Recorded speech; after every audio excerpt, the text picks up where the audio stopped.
हमारा जो हमारा जो आज का टीएलएम है that is quadrilateral and its types. तो क्वाड्रिलेटरल होती क्या है? Any four sides close figure on a plane is called quadrilateral. ये आपके पास जो है फोर साइड क्लोज फिगर है, इसको हम क्वाड्रिलेटर बोलते हैं। अब क्वाड्रिलेटर के डिफरेंट टाइप्स हैं, जितनी भी टाइप्स हैं वो सब क्वाड्रिलेटर में ही आती है, बट उसकी कोई ना कोई अलग एक पहचान है जिसके कारण हम उनको एक अलग नाम देते हैं।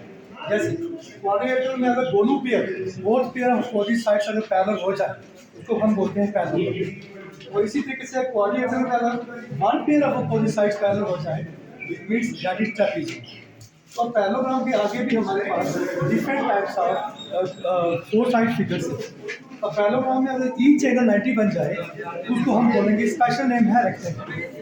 और अगर पैरेललोग्राम में ही ईच एंगल 90 हो और ऑल साइड्स इक्वल हो जाए तो हम बोलते हैं स्क्वायर। तो पैरेललोग्राम में ही अगर ईच साइड्स इक्वल बन जाए that is called as rhombus. अब स्क्वायर में क्या है?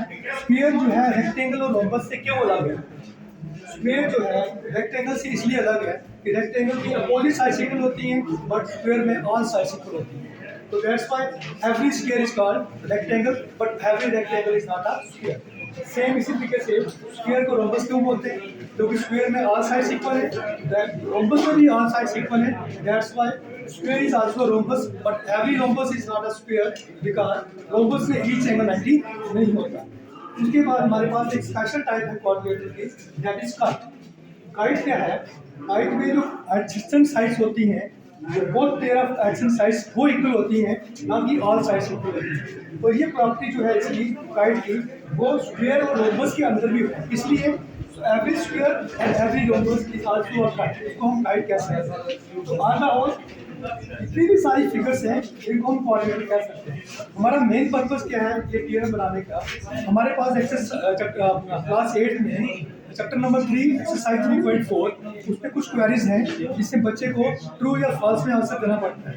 तो बच्चे अक्सर वहाँ पे कंफ्यूज होते हैं, तो उस कंफ्यूजन को दूर करने के लिए ये टीएलएम बनाया है। इस टीएलएम के हेल्प से बच्चे उस 3.4 के एक्सरसाइज को कम्प्लीटली कर लेंगे और कोई भी उनका आंसर गलत नहीं होगा।